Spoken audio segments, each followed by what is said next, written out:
मोर आउ गोटे नुआ गल्प वृद्धाश्रम रे रूम बुकिंग।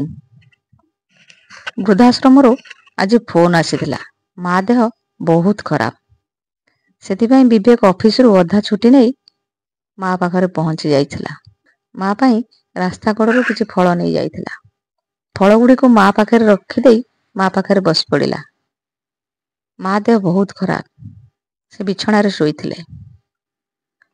70 वर्ष है विवेक माँ को सेमिति किसी बेसी बयस होई नथिला। 70 वर्ष धरी जो संसार को निजर करी बंची आसीथिला सेही परिवार रु विच्छेद हेबार दुख ताकू दुर्बल करी देइथिला। से हृदय रु बंचिबा को इच्छा करू नथिले।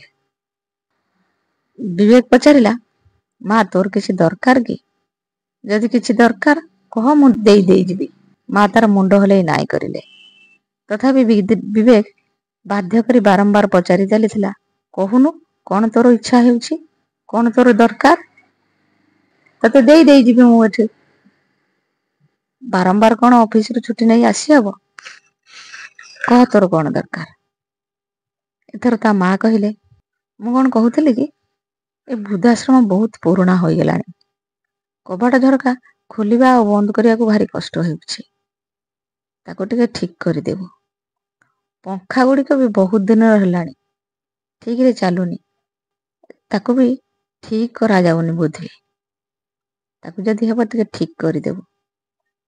तमे दुहे तो रोजगार करूछ, जदि संभव हेबो तबे रूम रे गोटे एसी लगेई देबो।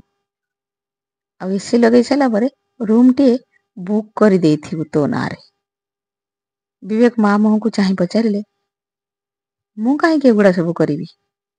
तो रहुछु तोर जदि फैन टी दरकार कह दे देबी। इत्ते सारा खर्च करबा को मो पाखर भी फालतू टंका नाही। तू एठी रहउछु, तू कोन भाउछु तू एठी मागणा रहउछु ना कोन? मु पैसा देउछु प्रति मास रे। तू आउ कहा कथा चिंता करनी। तोते मु आनिकी गोटे फैन देई देबी। हला। विवेक रो माँ कहिले, तू रागुछु काहे की? मो कथा टिके सुन, मु कोन कहूछि? विवेक कहिला, हां कह। विवेक रो माँ पुणी कहिले, मु कोन कहूथिली कि मो बेला तो सरिला। मोर खाली तो पाई चिंता थिला। तू जन्म हेबा बेलकू मु चाकरी करथिली।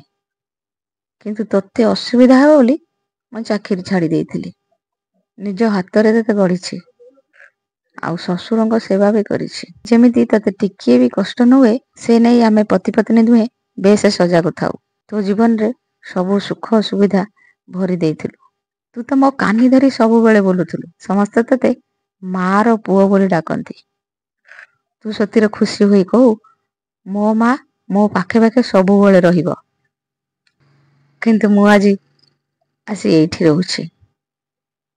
भावना सेथिरे मोर मन दुख बोली। मोर मन दुख किछि नाही।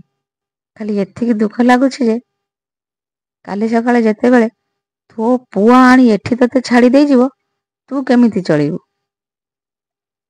एठी तो किछि सुख सुविधा भी नाही। सेठी पई कहूथिली बेଳ थाउ थाउ वृद्धाश्रम टिके बागेई देई थांतु। एति कही विवेक रो माँ चुप होई गले। विवेक चुप होई माँ पाखर उठी आसिला। ता आखि आगरे नाची जाउथिला 70 वर्षर विवेक आउ वृद्धाश्रम। रहूछि। गपटी भल लागिले लाइक और सब्सक्राइब निश्चय करिवे।